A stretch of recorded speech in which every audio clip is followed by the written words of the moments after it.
Hello, everyone. I'm Justine, and this is State of Grace Tarot. Thank you all so much for joining me today. Today, I wanted to do a walkthrough of a deck I recently got in, which is the Wild Whispers Oracle by Nat Gersberger. She was the creator of the Radiant Wilds Tarot, which is one of the tarot decks that I used to create my Magpie deck. And I'll be honest, I have my Magpie decks here.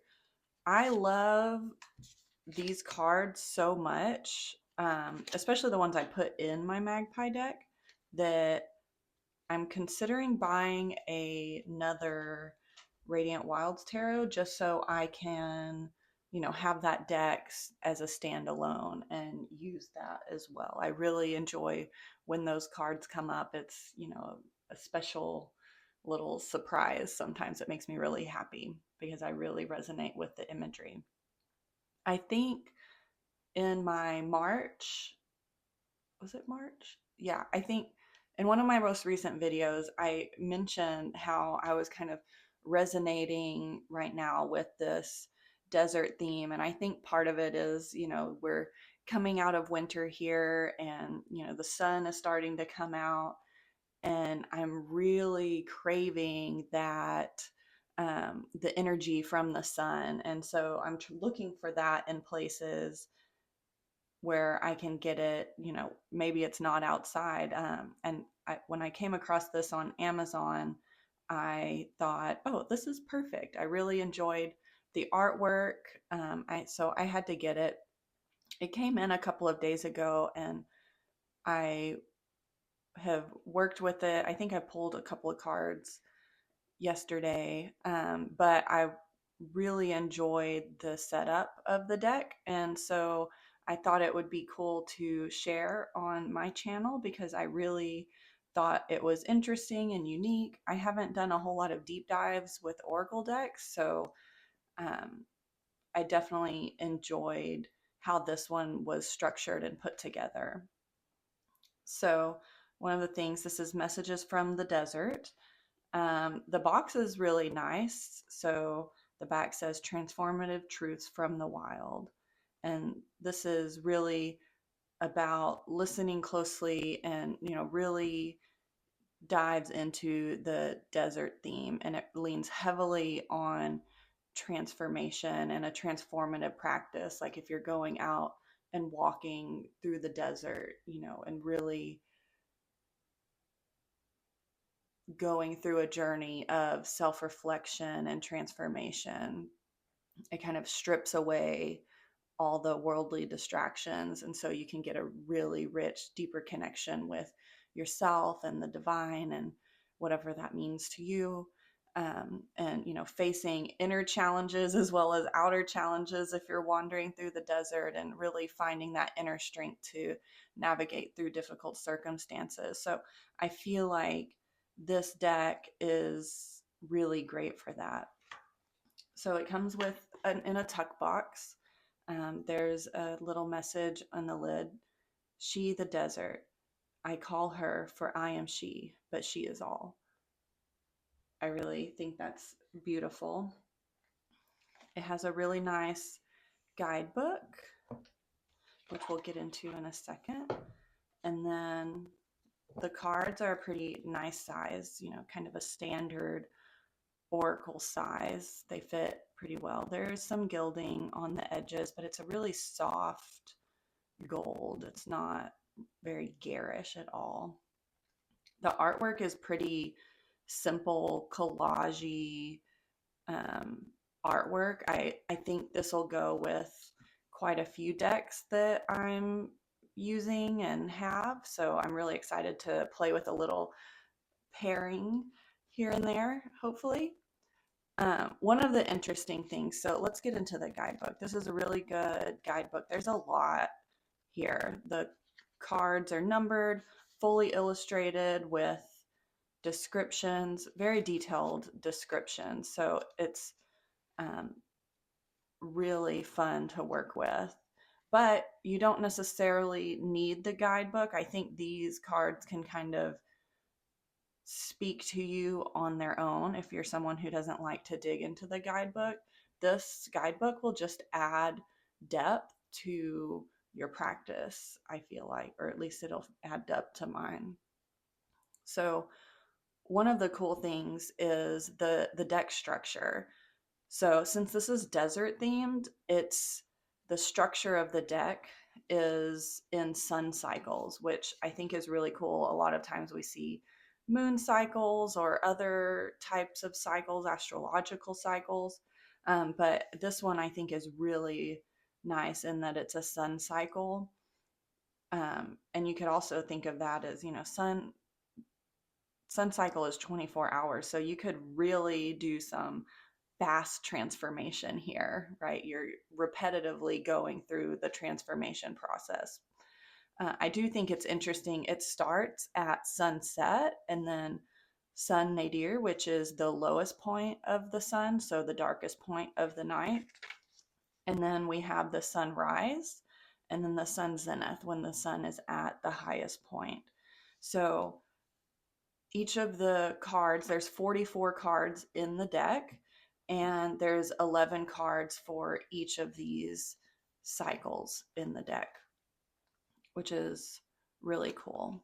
Now, if we look at the specific card structure, this is also one of the cool things of the deck. It's set up as the alchemical process. So it's 7 steps to follow on a path for transformation for each specific card.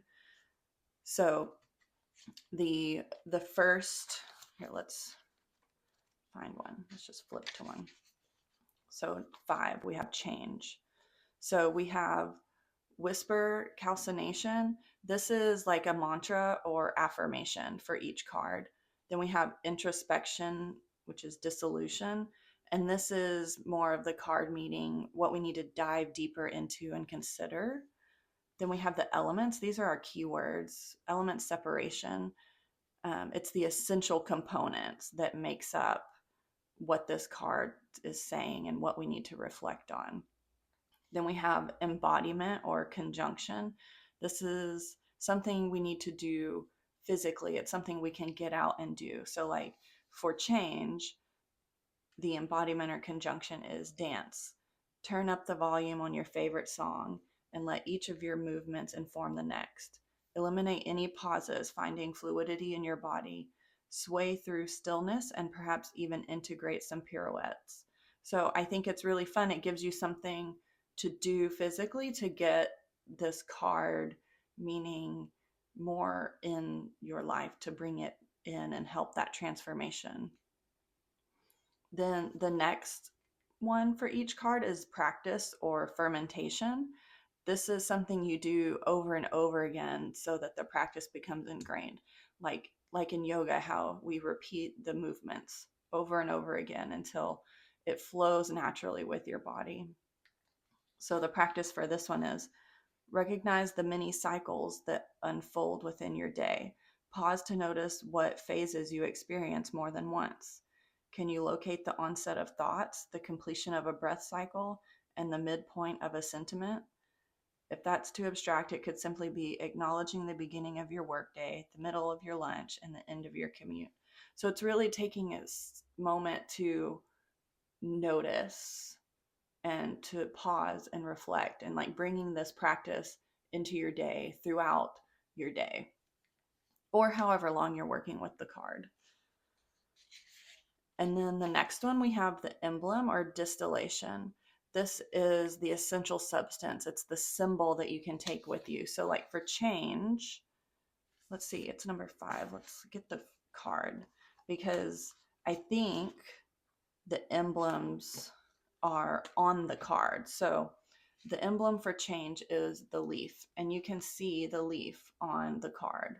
So you can really visualize each emblem as it relates to the card because it's on the card specifically. And maybe as you're going through your day, you find a leaf and you pick it up and you carry it with you, or maybe you draw leaves or something. It's something that's really the essential essence. It distills it down, the distillation, and to that you can carry with you.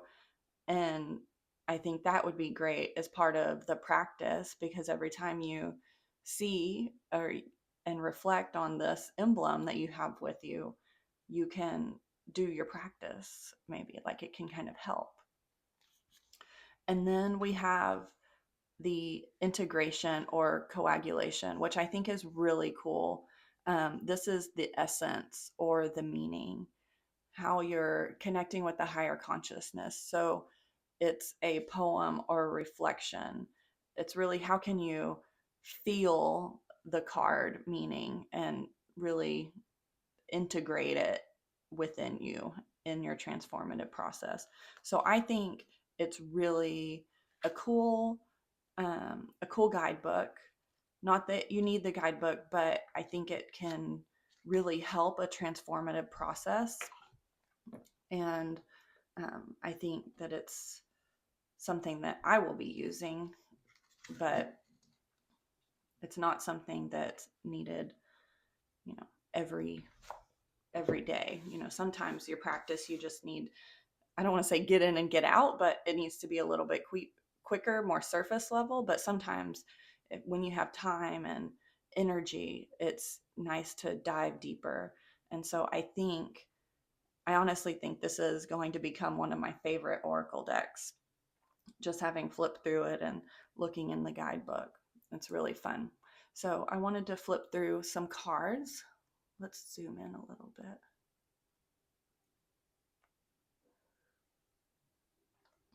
All right, so we have wonder, grounding. Now these first 11 cards are sunset. These are the things you're working on, at the beginning of your practice. Freedom, boundary, change,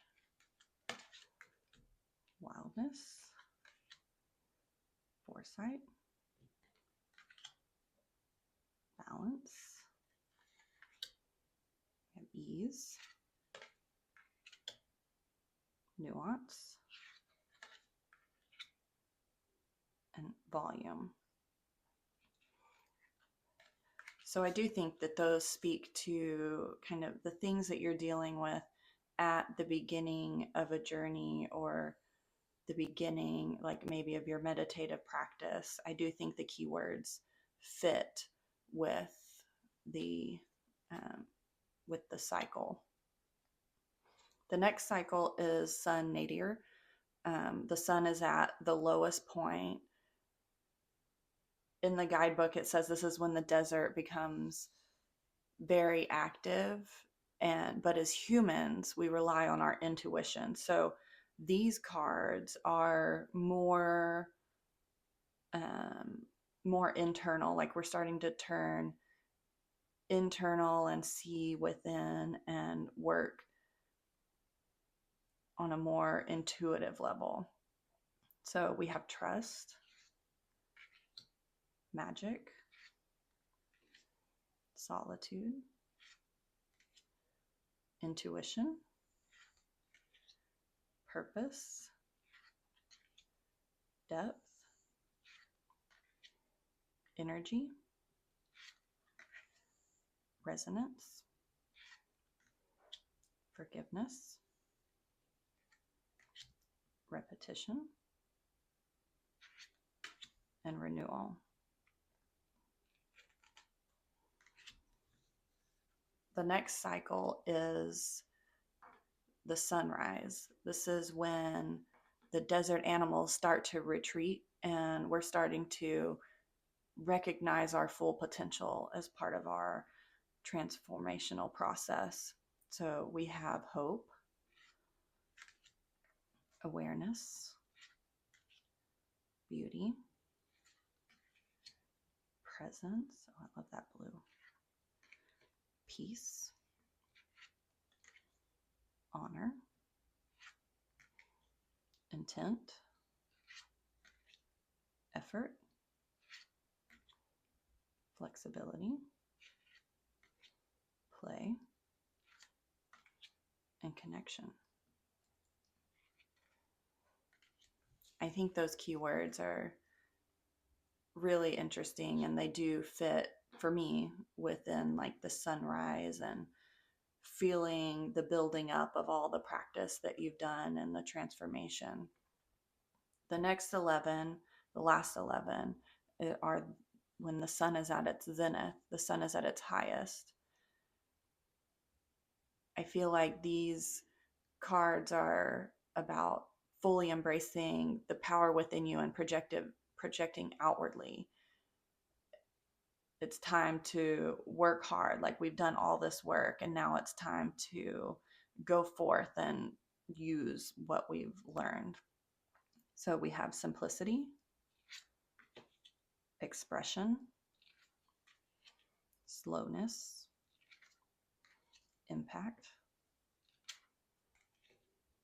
authenticity, courage, truth, generosity, resilience, love, wholeness. Awesome. So those are the cards. I also, let me give this a quick shuffle. I want to, well, I'm about to shuffle it and put in some reversals. We don't want that.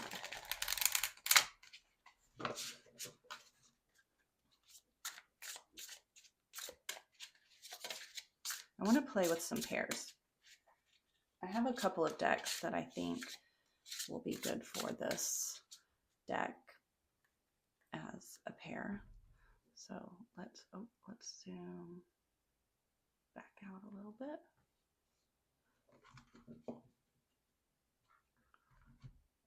First, let's, not that this helps anybody, but it helps me,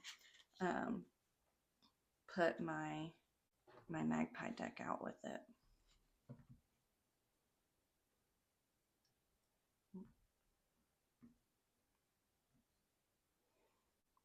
So we have the 9 of materials, the 9 of pentacles, depth, and the 10 of wands. Obviously, these two go well together. They're by the same artist.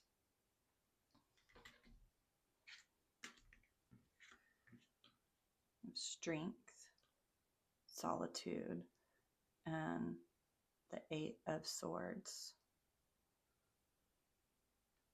I think this will be fun to work with. Obviously, the Magpie deck has a bunch of different cards in there. We have the Spirit of Wands, which is the Knight of Wands, Magic, and then the 7 of Swords. Interesting. I think it can work. The King of Swords, expression, and the Princess of Cups. I think it'll be interesting. Okay. That was just a test run because I'm selfish and I wanted to know how it works with my Magpie deck. Good enough. Okay, let me put these on the bottom. So one that I think, I also recently got this Desert Illuminations deck because I'm wanting to live in the desert right now. I had to get some coffee. So I think this one will be really fun. They're both desert themed, but Desert Illuminations has a lot more colors. So I wanted to see how this works together.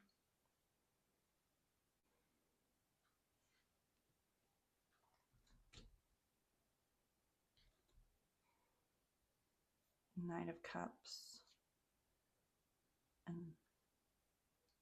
the 6 of Swords and Intuition. I think the colors go really well together. I mean, the colors of Wild Whispers and just the artwork is very simple. And they're all very orange and deserty, obviously.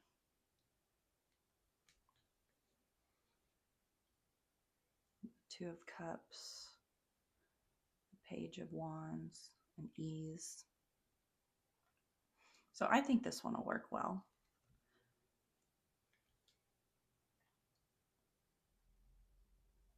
Yeah. All right. Awesome. Let's see. Let me put these back.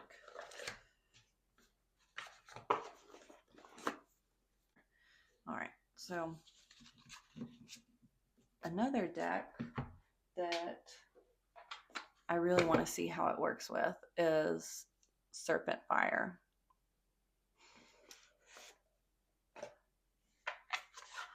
Now, Serpentfire is the deck that I probably would have preferred to put in my Magpie deck, but I did not want to do that.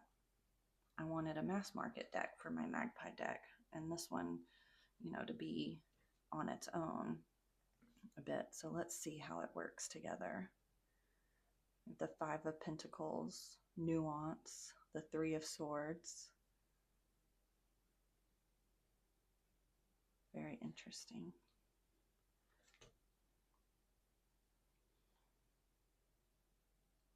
The Ten of Pentacles, Volume, and the Four. I think this works really well together. Ooh.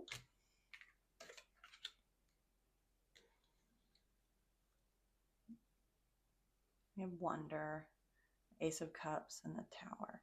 I really like it. I haven't pulled out Serpentfire recently. I need to. This is making me want to.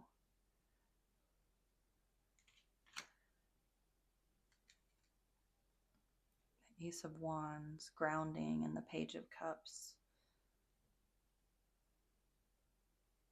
Very interesting. I'm here for it. I like it, I think. The Empress, Ease, and Wheel of Fortune. There's circles I can see. Very interesting. Okay. This one's a definite yes. Definitely. Oh, put it in backwards, but that's okay. All right. Let's see. Another one. I've been doing a card study or a deck study with Earthwoman Tarot, and I think just from all the pretty colors that it's possibly going to work together. They're different art styles, but I think the softness of Earthwoman might work with the harshness of Wild Whispers.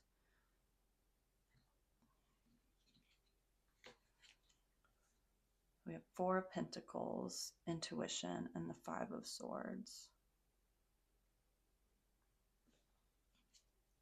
I mean, it's hard not to say no to just the bright colors. We have the Lovers, Love, and Page of Swords. Interesting. King of Pentacles, Simplicity, and the Six of Swords. I think these are working.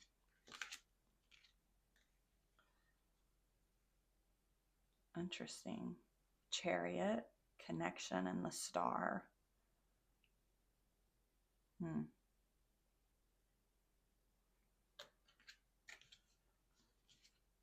think they can work together. The Six of Pentacles, Courage, and the Emperor.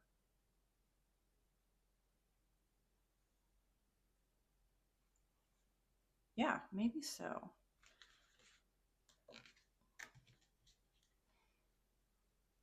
Definitely. Two of Cups, Boundaries, and the Hermit.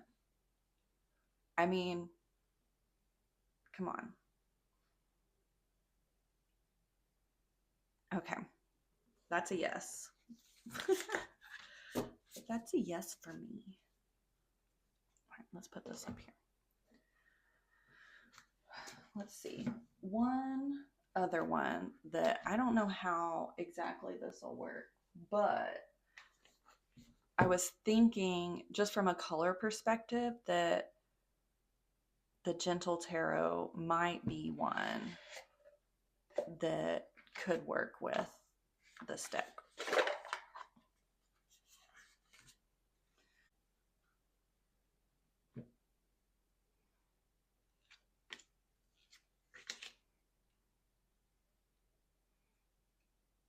Intent with Wheel of Fortune and Two of Cups. I don't know that the art styles go together so much, but I think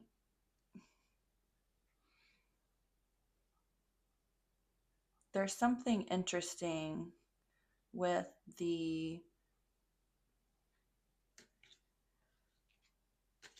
I don't want to say harsh, but maybe harsh, with the very structured sharpness of Wild Whispers, with the softness of the Gentle Tarot.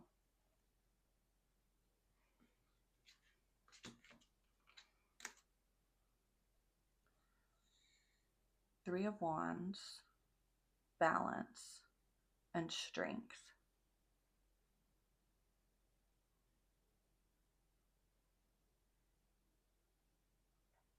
I mean, it's not my favorite is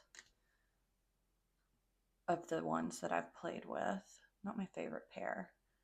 Temperance, wholeness, and Three of Thunder, which is Three of Air,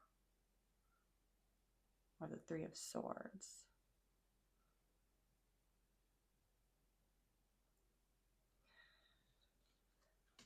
Yeah, I mean, I don't know that I will pair them, but it was fun to play with. 10 of Thunder, Peace, and 7 of Cups.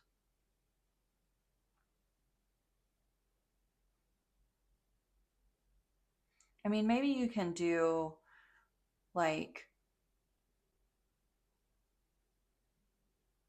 something to work on, and what are the obstacles? Like, what issues are you having? And then how can you work through those?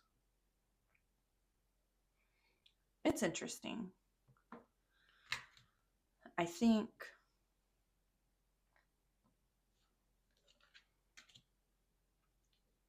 I don't know that I'll use them together though. Flower of Cups, Awareness, and the Lovers. I mean, it could work, but I think, there's so many other great options that I don't think I'll reach for this. I need to work with the Gentle Tarot. It's not one that I really reach for all that much. All right, so what do you think of the Wild Whispers Oracle? Is this a deck that you're thinking of getting? I think I'm going to really enjoy working with this, so you'll probably see it coming up on my channel. Let me know your thoughts. What else would you pair with it? If you already have it, or if you're thinking of getting it, what do you think you'll pair with it? I'd really love to hear what all you're thinking of using and with this deck. It'll be interesting. Thank you all so much for joining me today, and I will see you again soon.